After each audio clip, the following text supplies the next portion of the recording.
If any one of us could at this moment be as one about to die, genuinely and honestly, we would understand the mystery of life. Because death is the source of life.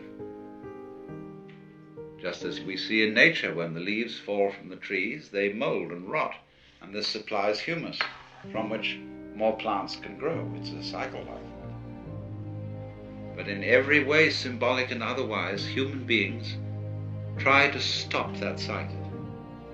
It is not, therefore, natural for us to wish to prolong life indefinitely.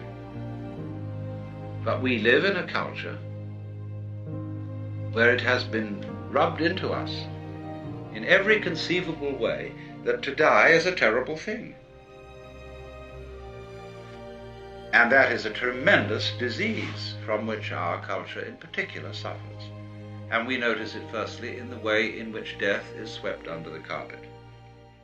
When one gets to an extreme, that is to say, to the point where you realize that there is nothing you can do about life, nothing you could not do about life, then you're the mosquito biting the iron bull.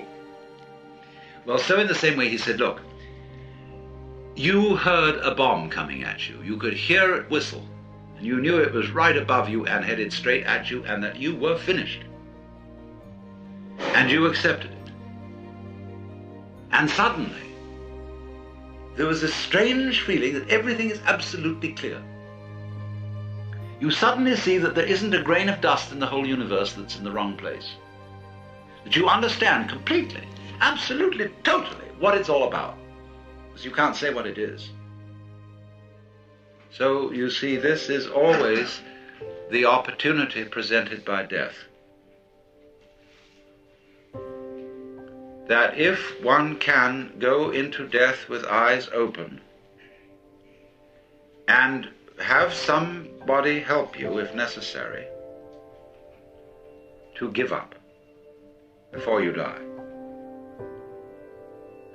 this extraordinary thing can happen to you.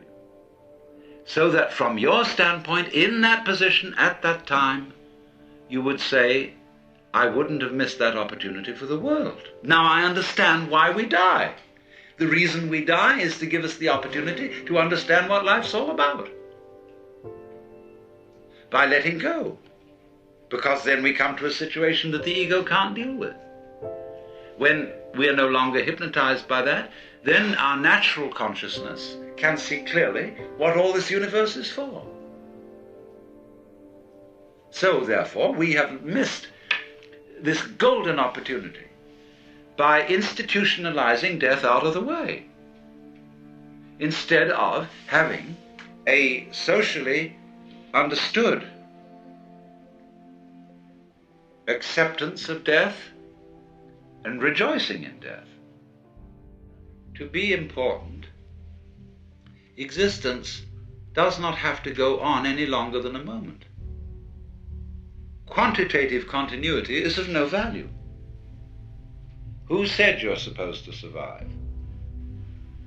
Who gave you the idea that it's a gas to go on and on and on?